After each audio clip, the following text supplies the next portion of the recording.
Dis Oka, tu me lis une histoire avant de dormir? Alors, je veux bien, mais tu veux pas d'abord qu'on parle du truc qui est sous ton lit là? Enfin, j'imagine qu'on verra ça plus tard. Donc, je vais te lire l'histoire d'E.T. l'extraterrestre. Est-ce que tu la connais? Mais c'est pas un film ça? Je croyais que tu allais me lire un conte. Non mais tu permets, ça s'appelle Histoire du soir, pas Conte du soir. Et E.T. c'est bien une histoire que je sache, donc je reste dans le thème. Je pourrais même te lire la Bible si je voulais. Oh oui, Okam, lis-moi la Bible! Alors, il était une fois un vaisseau extraterrestre qui survolait Los Angeles pendant une petite nuit d'été. Le machin n'arrêtait pas de bouger et clignotait à mort tout en zigzagant dans tous les sens dans le ciel. Pourquoi il bougeait comme ça? Il cherchait quelque chose? Pas spécialement, non. Je sais, il était en train de faire des analyses atmosphériques pour déterminer le niveau d'azote dans la zone. C'est mon prof de biologie qui m'a appris ça. Non plus, non, c'est juste qu'ils s'étaient enfilés plusieurs litres de vodka martienne et qu'ils étaient en train de conduire leur véhicule complètement bourré. Ah bon? Ben, c'est quand même un peu comme mon prof de biologie alors. Oui, si tu le dis. Maintenant, il est dans un fauteuil roulant. Oui, bon, donc toujours est-il que les aliens finissent par se prendre l'un des platanes de la forêt du coin, et l'un d'entre eux sort pour faire un constat. Sauf qu'il est encore complètement torché et qu'il a pas de jambes. Pas de jambes. Non, pas de jambes. C'est une race alien qui a la particularité d'avoir les pieds directement rattachés au torse. C'est pas pratique. Oh non, pas du tout. Mais voyons le bon côté des choses, la distance perdue, ils l'ont prise dans le cou. Alors on peut dire que c'est un mal pour un bien, enfin j'imagine.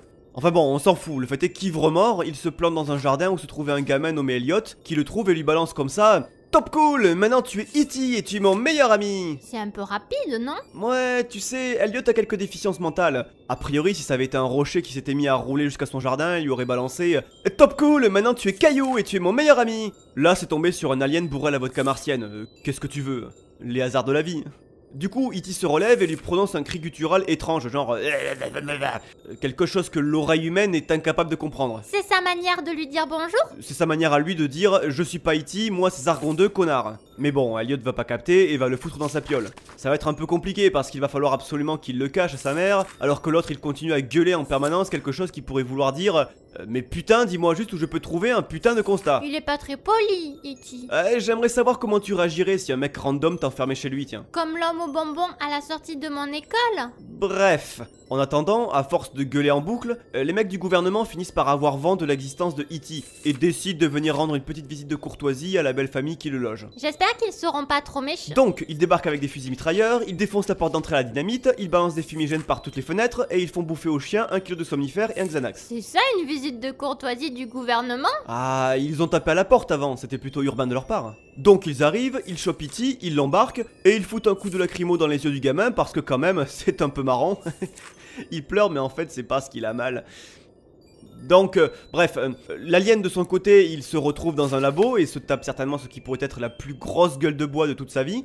Ah, il se sent pas super bien. Il a la nausée, une migraine à lui décoller le cerveau et un numéro de téléphone d'un certain Pedro dans sa poche. Mais ça va s'arranger assez vite car les mecs du gouvernement arrivent pour lui dire qu'ils ont trouvé un constat pour lui et qu'une fois qu'il aura décuvé, il pourra rejoindre son vaisseau sans problème. Il lui file même une aspirine et un peu de glace à Gundas. Oh, mais ils sont gentils en fait. Ouais, mais ça n'empêche qu'il y a l'autre Elliot qui arrive en gueulant qu'il va sauver son meilleur ami contre les méchants gens du gouvernement. Même qu'il avait pas voté pour eux, lui, il avait voté libéral. E.T. essaye de s'enfuir, mais bon, pas de jambes, tout ça. Du coup, Elliot le chope et le fout à l'avant de son vélo et se met à s'enfuir. Les mecs du gouvernement tirent à tout va, Elliot répète en permanence qu'E.T. est son meilleur ami, et E.T. lui gueule qu'il est pas un putain de panier pique-nique. Mais je comprends pas. C'est qui les gentils? C'est qui les méchants? Oh là là, mais réveille-toi un peu ma fille, dans le monde réel c'est pas une question de gentil de méchant. Ah oui, d'accord, je comprends. Dans le monde réel y a que des méchants, et à la limite quelques gars qui savent pas trop ce qu'ils foutent là.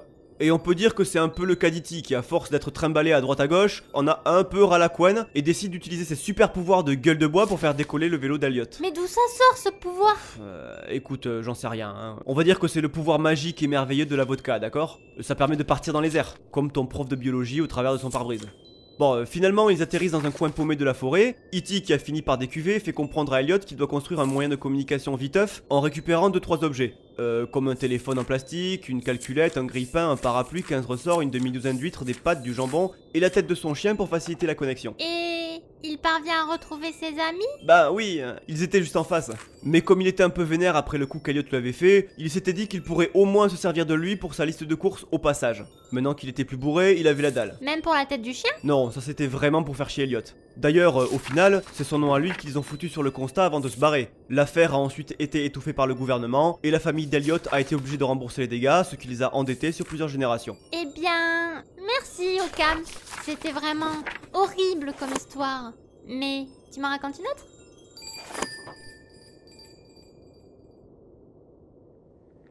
Merci d'avoir regardé cette vidéo. Si vous l'avez aimé, pensez à vous abonner, voire à activer la cloche pour n'en manquer aucune. N'oubliez pas que c'est grâce à votre participation que cette chaîne peut continuer. Alors n'hésitez pas à partager cette vidéo autour de vous. Quant à moi, je vous dis à bientôt pour de futures créations.